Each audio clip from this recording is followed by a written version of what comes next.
प्रिय विद्यार्थियों, हम सभी सिल्वर बैंडिंग पाठ का अध्ययन कर रहे हैं।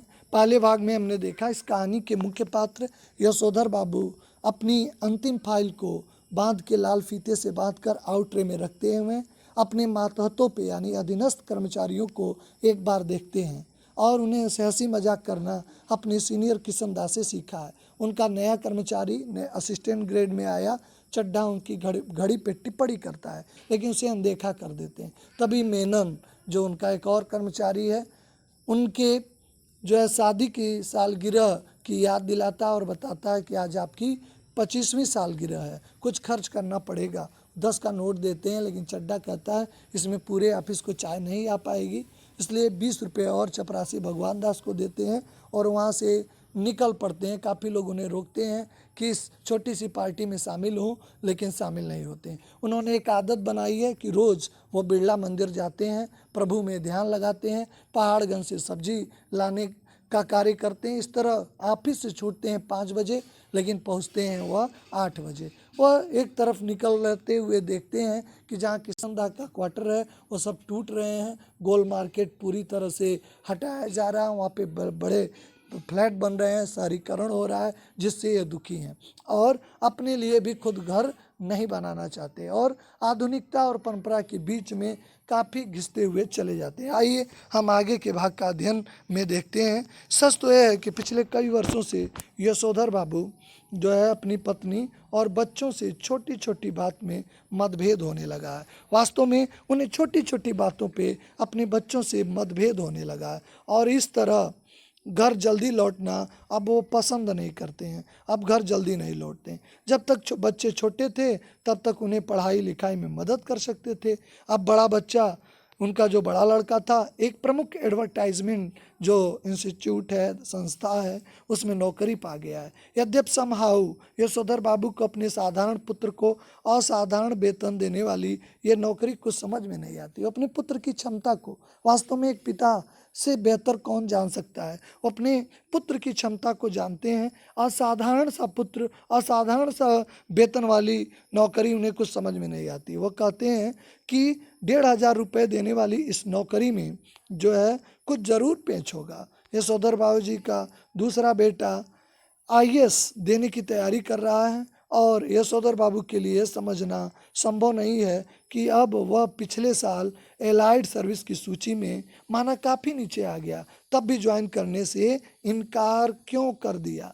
उन्हें समझ में नहीं आता। अगर पहले हम छोटे से बड़े की ओर बढ़ते हैं, सरल से कठिन की ओर बढ़ते हैं। हमें अगर छोटी नौकरी मिलती है पहले स्वीकार करें, वहाँ पे रुकना नहीं चाहिए, हमें आगे का प्रयास करना चाहिए। लेकिन यशोधर बाबू सने सने प्रगति करने वाले हैं। वहाँ पे छोटी नौकरी से सेक्शन में गए हुए थे एक कर्मचारी के रूप में और आज ऑफिसर हैं, क्योंकि अपनी मेहनत, अपनी कार्यक्षमता के द्वारा।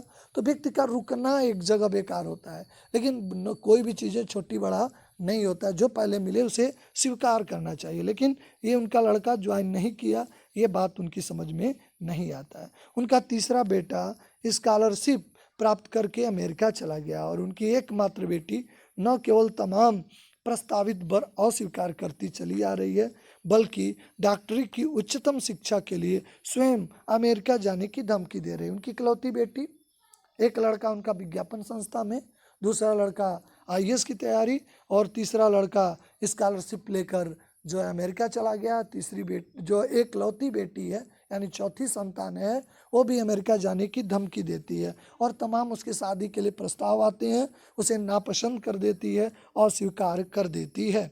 यशोधर बाबू जहाँ बच्चों की तरक्की से एक तरफ खुश होते हैं, वहाँ समहाउ का भी अनुभव करते हैं कैसे हो गया।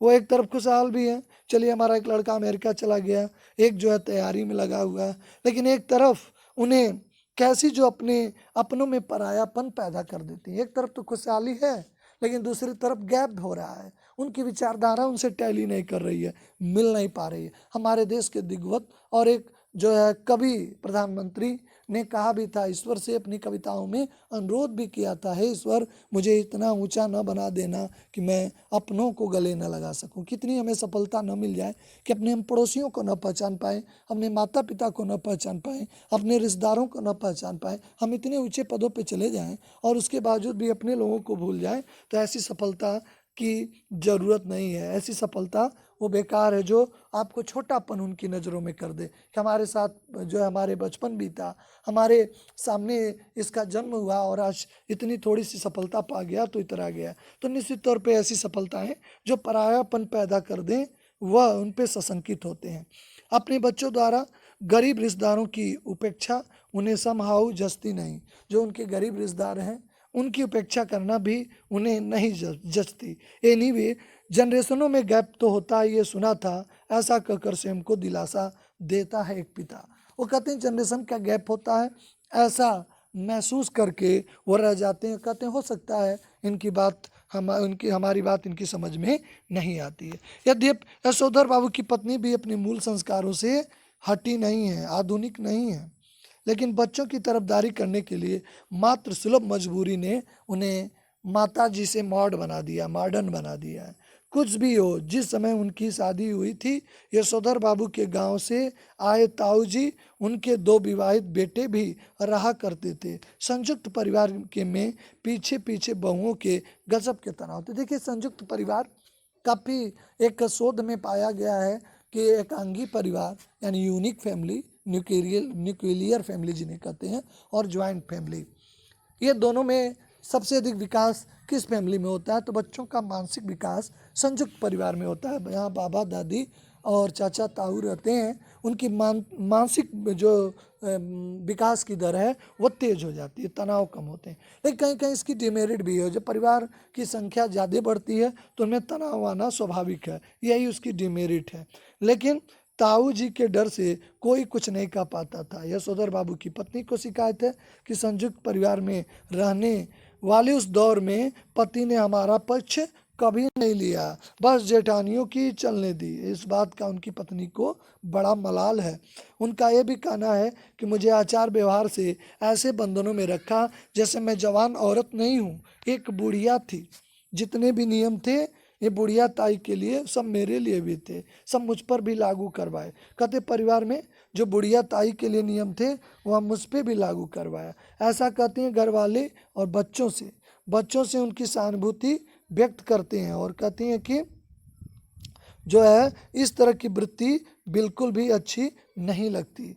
बच्चे उनसे सहानुभूति व्यक्त करते हैं, फिर भी यशोधर बाबू जी उनसे उन्मुख होकर कहती हैं कि तुम्हारी ये बाबा आदम के ज़माने की बात मेरे बच्चे बिल्कुल नहीं मानते हैं, क्योंकि ये पुराने ज़माने की बात है, आज के युग में प्रासंगिक नहीं है, उनका कोई कसर नहीं है। इन बातों को मैं भी उसी हद तक मानूंगी जिस हद तक सुविधा हो, जिस हद तक मुझे आचरण करने में सरलता हो। अब मेरे कहने से वह सब ढोक ढकेसला को नहीं कर सकती। मैं साफ बता देती हूँ, इस बात को स्पष्ट करती हैं। धर्म कर्म कुल परंपरा जो होती है, सारी धर्म कर्म कुल परंपरा सबको ढोक ढसेला कहकर घर वाली आधुनिकताओं से आचरण करती है। तो ये सदर बाबू अपनी धर्मपत्नी को चिढ़ाते हैं और कहते हैं सानियल बुढ़िया चटाई का लहंगा या बूढ़ी मुँह मुहासे लोग करें तमाशे कहकर उस विद्रोह को मजाक में उड़ा देना चाहते हैं, यह अनदेखा कर देना चाहते हैं, लेकिन स्वीकार करने के लिए बाध्य भी हो जाते हैं कि ये तमाशा उनकी पत्नी का नहीं, स्वयं उनका भी बन जा रहा है। यानी आधुनिकता को स्वीकार नहीं कर पा रहे हैं, परंपराओं को छोड़ नहीं पा रहे हैं। वह तमाशा किसी दूसरे का नहीं, उनका स्वयं का ही बन पा रहा है, ऐसा उन्हें आभास होता है। जिस जगह किशनदा का क्वार्टर था उसके सामने खड़े होकर एक गहरा श्वास भरा उन्होंने, एक गहरी सांस ली और छोड़ते हुए यशोधर बाबूजी ने अपने आप से पूछा, क्या बेटर नहीं रहता किशनदा की तरह घर गृहस्थी का बवाल ही नहीं पाला होता। एक गहरी सांस लिया और सोचते हैं इससे बढ़िया कि विवाह संस्था में बंधते ही नहीं, विवाह करते ही नहीं, तो शायद कभी मेरा अच्छा होता, क्यों नहीं, इससे अच्छा तो ज़रूर होता। लाइफ कम यूनिटी के लिए डेडिकेट कर देते, इसमें कम्युनिटी के लिए डेडिकेट कर देते। कम्युनिटी मतलब सोसाइटी। वो कहते हैं कि लाइफ को सोसाइटी के लिए डेडिकेट कर देते। फिर भी इस बात की ओर उनका ध्यान जाता है कि किशनदा का बुढ़ापा सुखी नहीं रही। एक बार विचार करते हैं किशनदा की तरह वैवाहिक बंधन में नहीं बंधना चाहिए, और दूसरी तरफ महसूस करते हैं कि किशनदा का बुढ़ापा सुखी नहीं रहा। उसके तमाम साथियों ने हौज खौस, ग्रीन पार्क, कैलाश कहीं न कहीं ज़मीन ले ली थी। किशनदा के जो साथी थे कहीं न कहीं ज़मीन ले ली थी, मकान बनवाया था, लेकिन उन्होंने कभी इस ओर ध्यान नहीं दिया। रिटायर होने के 6 महीने बाद उन्हें सरकारी क्वार्टर खाली करना पड़ा था। 6 महीने बाद उन्हें सरकारी क्वार्टर खाली करना पड़ा।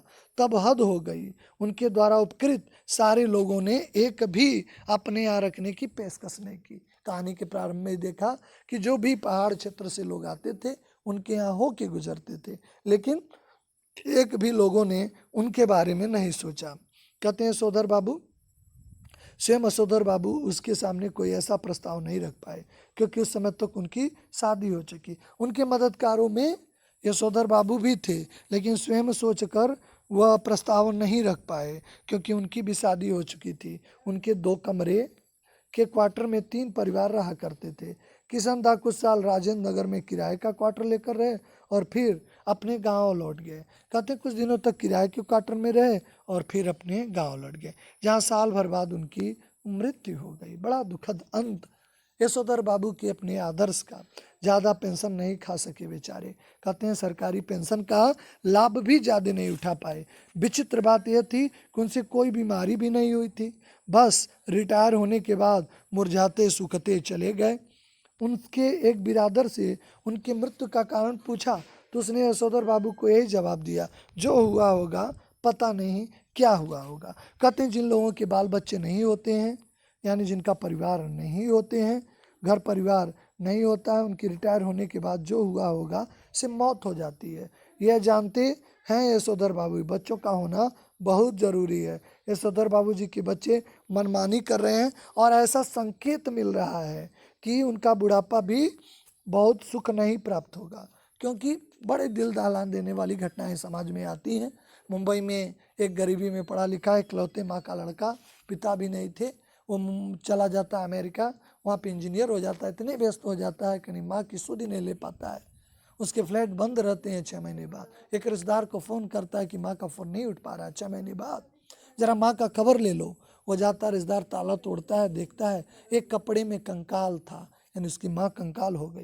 तो निश्चित तौर पे बच्चे इतनी प्रतिभाओं में आगे बढ़ते जाते हैं और पीछे एक छोड़ देते हैं। इसलिए माता पिता आज इसी को चिंता लेकर हर माता पिता दुखी होते हैं। किस विकास यात्रा में कहीं न कहीं जो है हमारी जिम्मेदारी को हम भूल जाते हैं।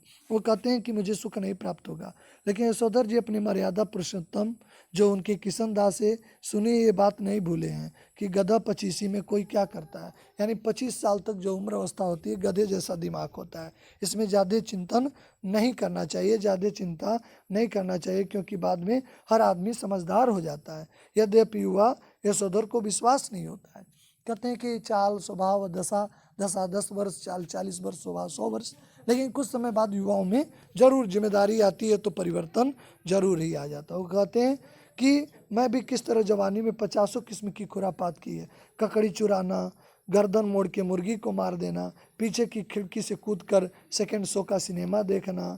कौन ऐसे कर्म है तुमने इस किस्म दाने कहीं कर नहीं रखा। किशन दा भी कहते थे कि मैंने बहुत सारे खराब काम किए, लेकिन जैसे ही जिम्मेदारी आई मेरे अंदर काफ़ी सुधार हो गए, मेरे अंदर काफ़ी परिवर्तन हो गया। कहते जब जिम्मेदारी सिर पे पड़ेगी तो अपने आप सब ठीक हो जाएंगे। किशन दास से विरासत में मिला हुआ एक फिकरा है जिसे यशोधर बाबू अक्सर अपने बच्चों के प्रसंग में दोहराते हैं। कहते हैं गधा पचीसी, ये उनका फिकरा है, अधिकतर अपने बच्चों के प्रसंग में दोहराते हैं। कहते समय आते ये ठीक हो जाएंगे। कहते हैं मुझे इस उम्र में ज़्यादा जीने का अवसर नहीं मिला, क्योंकि मैट्रिक में था तो मैं भी गधा पचीसी के लंबे दौर से गुजरता, लेकिन उनके पिता गुजर गए जब ये हाई स्कूल में ही थे।